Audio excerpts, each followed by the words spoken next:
दीपक वोरा साहब, सवाल यह है कि पाकिस्तान में इस वक्त जो हो रहा है वो पाकिस्तान का बहुत पुराना इतिहास रहा है। किसी को जेल में डालकर खुद सत्ता हथिया लेना, किसी को गला काटकर मार देना, फिर सत्ता हथिया लेना। सवाल ये नहीं है, सवाल ये है कि जिस तरीके से रातों रात एनएसए बदला गया, आईएसआई चीफ भी रहेगा, एनएसए भी रहेगा, और आसिम मुनीर गायब है, हैशटैग मुनीर आउट ट्रेंड कर रहा है। वकार साहब भले ना माने, लेकिन ट्रेंड कर रहा है, देखा जा सकता है। पाकिस्तान के अपने हालात क्या बताते हैं? क्या हिंदुस्तानी असले की जरूरत नहीं पड़ेगी, खुद ही खत्म हो रहा है पाकिस्तान? बहुत बहुत धन्यवाद सर, बहुत अच्छा लगता है जब आपके साथ होता हूं। और जो पाकिस्तान से हमारे मेहमान है, एक ही चीज़ आपको कहना चाहता था। आप तो एक्स फौजी हैं सर, मैं फौजी का बेटा हूं।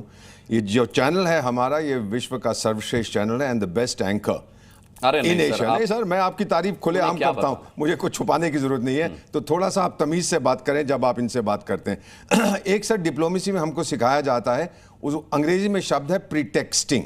प्रीटेक्स्टिंग का मतलब क्या होता है? मैंने आपके देश में देखा है कि भारत 24 या 36 घंटे के बीच में हमला करेगा। हमने कब कहा था सर?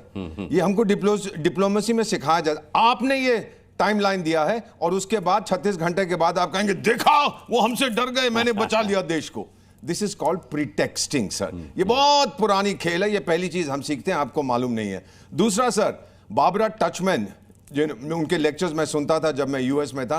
1984 में किताब लिखी थी द मार्च ऑफ फॉली, किस तरह से सरकारें गलतियां करती जाती हैं और उसका जो नुकसान होता है वो वहां की जनता को होता है। अगर आज वो जिंदा होती, वो गुजर गई बहुत साल पहले, तो वो लिखती हैं अबाउट पाकिस्तान कि सरकारें गलती करती जाती हैं, भुगतना पड़ता है लोगों को। सर, आपने जो नया एनएसए बनाया है, आप ही का मिलिट्री इंटेलिजेंस, क्योंकि एनएसए नेशनल सिक्योरिटी एडवाइजर्स की जो मीटिंग्स होती है दुनिया भर में, अधिकांश एनएसएस दे आर सिविलियन, जैसे भारत में है।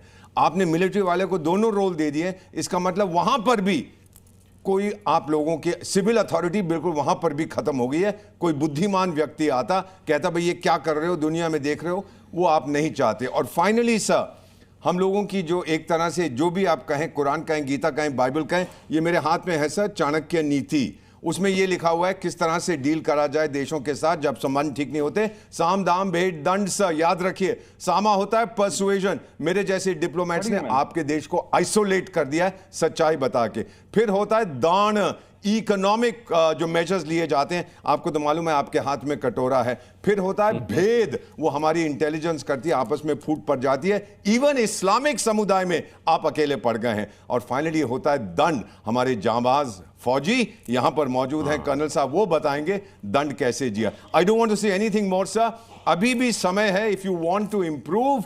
क्योंकि चाणक्य ने एक चीज कही थी सर, सांप का जो जहर होता है उसके फन में होता है, आप लोगों का जहर आपके मन में होता है। सर, मन को साफ करिए।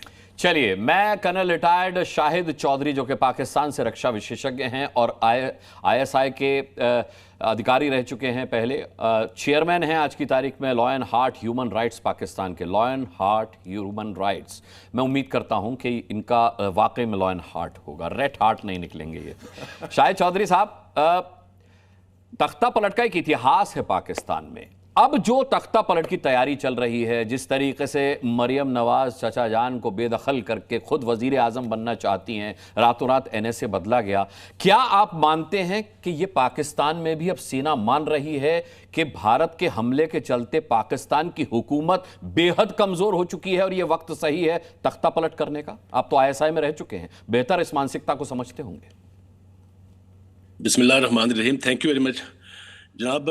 पाकिस्तान के अंदरूनी हालात जैसे भी हो, मैं आपको एक बात ऑनेस्टली बताता हूँ, बीइंग ह्यूमन, एज ए इंसान, डेफिनेटली सब लोग ये समझते हैं कि जंग जो है वो कभी भी खैर नहीं लाती। जंग हमेशा जो है ये बर्बादी लाती है और बिल्कुल सही कह रहे हैं आप।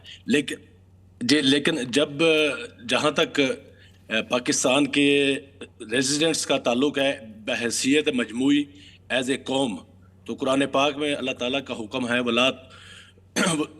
कुरान पाक में अल्लाह ताला का हुक्म है जिसका मैं मफहूम बयान करता हूँ कि अल्लाह की रस्सी को मजबूती से पकड़ लो और आपस में तफरका ना करो। तो उस मामले में पूरी पाकिस्तानी कौम का एक ही मौक़िफ़ है, अगर पाकिस्तान के ऊपर कोई बैरूनी जंग मुसल्लत होती है तो वो मुत्तहिद होकर पाकिस्तान के लिए लड़ेंगे और उसके लिए अपनी जान की कुर्बानी भी पेश करेंगे। ये नहीं बात शाहिद फैक्ट चौधरी है। साहब, बिल्कुल हर जंग देश ठीक का नहीं। अवाम अपने देश के लिए ऐसे ही एक रस्सी से बंधा होता है। आपने कहा जंग जो है वो अच्छी नहीं होती। पहले तो मैं ये जानना चाहता हूं कि ये आपकी धारणा जो है वो आईएसआई में रहते हुए भी थी कि आईएसआई से रिटायर होने के बाद आपकी ये धारणा बनी कि जंग ठीक नहीं होती किसी भी मुल्क के लिए?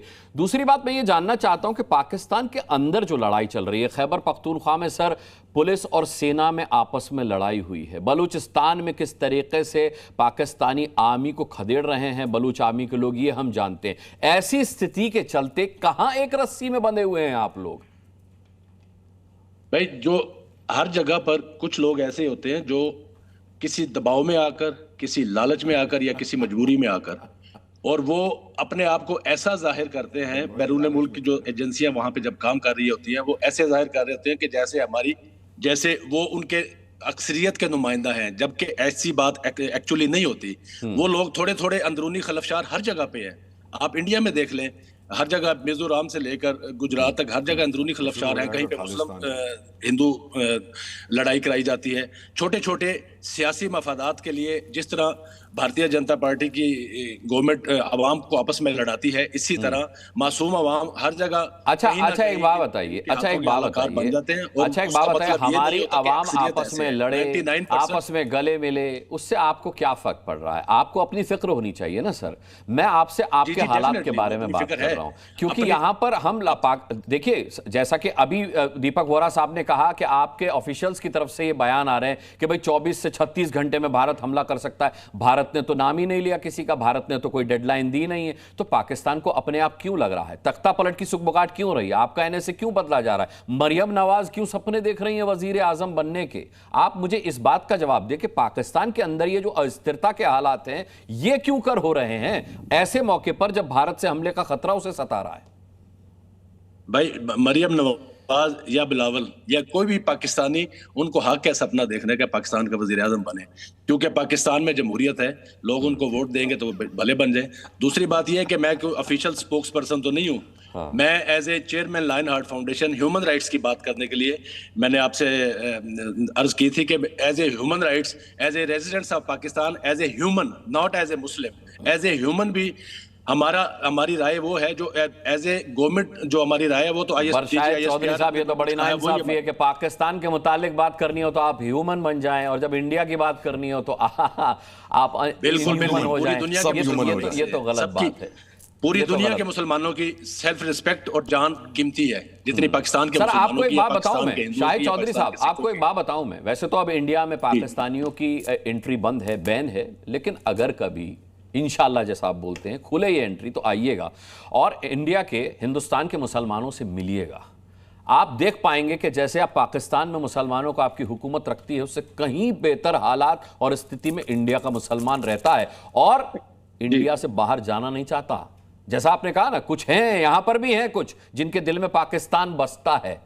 जैसे आपकी तंजीमें काम करती हैं उन लोगों के मन और दिल में जहर घोलने के लिए, तो उनके दिल में पाकिस्तान बसता है। लेकिन 99.9% मुसलमान जो है ना हिंदुस्तान का, वो हिंदुस्तान से अच्छा इस पूरी कायनात में किसी जगह को नहीं मानता रहने के लिए। ये आपको बहुत बड़ी हकीकत बता रहा हूं। बहरहाल, कर्नल तेज टिक्कू साहब हमारे साथ हैं। कर्नल तेज टिक्कू साहब, पाकिस्तान के हालात की समीक्षा कैसे की जाए जिस तरीके से पाकिस्तान में बयान आ रहे हैं? अब देखिए, बहुत मजे की बात है, मरियम नवाज कह रही है कि एटम बम है हमारे पास, परमाणु बम है, डरिएगा नहीं, अवाम हिंदुस्तान का मुकाबला करेगी। और फिर उनकी सरकार यूएन में भी चली जाती है कि इंडिया से बात करो, बचाओ हमको, उनसे बातचीत करके मसला सुलझाने की गुहार लगाई जाए। ये दोहरा चेहरा है पाकिस्तान का, ये क्या बताता है? देखिए, सबसे पहले मैं एक छोटा सा इनिशियल स्टेटमेंट बताना चाहता हूं। इनके ब्रिगेडियर साहब जो थे अभी, उन्होंने कोई बंदरों वगैरह के बारे में बात की। मुझे हैरानगी नहीं हो रही है उन्होंने बंदरों के बारे में बात करी, क्योंकि जिस देश में सबसे बड़ी कमोडिटी गद्दा है जिसको वो एक्सपोर्ट करते हैं, वो बंदर की बात करेंगे तो थोड़ा सा हमें हैरान नहीं होना चाहिए, पहली बात। दूसरी बात, ये कर्नल साहब ने ये बोला कि मैं ह्यूमन राइट्स का प्रचार करता हूं और उसको बचाने की कोशिश कर रहा हूं, तो आपको ह्यूमन राइट नहीं दिखाई दिया पहलगाम में? आप ये बताइए, चलो फौजियों के ऊपर हमला करते तो शायद हम कुछ बोलते नहीं, लेकिन आपने निहत्थे लोगों को उनका धर्म पूछकर उनको अलग करके उनके बच्चों के सामने, उनके बीवियों और बाकी रिलेटिव्स के सामने पॉइंट ब्लैंक रेंज पर उनको आपने मारा। वो आपके ह्यूमन राइट कहाँ थे? और आप बोलोगे ये कश्मीर के आज़ादी पसंद लोग थे। यही प्रॉब्लम है आपकी, क्योंकि अब समय ऐसा आ गया है कि आपके साथ हमें डील करना पड़ेगा, क्योंकि हमने बालाकोट किया, शैलो स्ट्राइक करी, हमने कई सारे आपको बातचीत करने के लिए वाजपेयी साहब वहाँ गए, क्या हमने नहीं किया आपके साथ, लेकिन आप सुधरने को तैयार नहीं हो। और आपको सोचना पड़ेगा कि आज आपकी देश की हालत ऐसी खराब क्यों हुई है। मैं ये बताना चाहता हूँ, आपके देश में कोई तख्ता पलट की कोई बात कर रहा है। आपने ये बोला हमारे देश में डेमोक्रेसी है। अरे डेमोक्रेसी, सबसे पॉपुलर जो लीडर है आपका, उसको तो जेल में डाला आपने। एक मैनिपुलेट करके आपने उसके मेजॉरिटी को मिनॉरिटी में तब्दील किया, उसको घसीटा कोर्ट में, फिर जेल में डाला हुआ, और कहते हैं हमारे देश में बड़ी डेमोक्रेसी है, और अपने आप को आप हिंदुस्तान के साथ कंपेयर करते हो। ये कहाँ का क्या इंसाफ है? ये आपका क्या सोच है ये आपकी? तीसरे लास्ट मैं बताना चाहता हूँ, आपके देश में जब भी फौजी हुक्मरान था, वो जंग के बाद उसका तख्ता पलट हो गया। अयूब खान 65 के बाद हालांकि इतना स्ट्रांग था वो, और आपकी इकॉनमी बहुत अच्छा कर रही थी, लेकिन 65 के एक्सपेरिमेंट के बाद उसको 68 में निकाल दिया गया। फिर 71 में याह्या खान था, उसको निकाल दिया गया। कारगिल के बाद मुशर्रफ को निकाल दिया गया, और जियाउल हक जिसने पूरी कश्मीर में इंसर्जेंसी की प्लानिंग करी, उसको भी आपने जहाज के एक्सटेंड में मरवा दिया। और इसका मतलब यह है जंग के बाद आपके हुक्मरानों का तख्ता पलट हुआ, लेकिन मुझे लगता है इस बार आपने अपने चीफ को बदलने का फैसला किया है जंग शुरू होने से पहले। यह एक बहुत बड़ी डिफरेंस है। और ये आप इसीलिए अब उसने क्या किया, जो उसका आईएसआई चीफ था, एनएसए था, उसको ऐसी जगह पर बिठाया ताकि वो उसको बचा सके।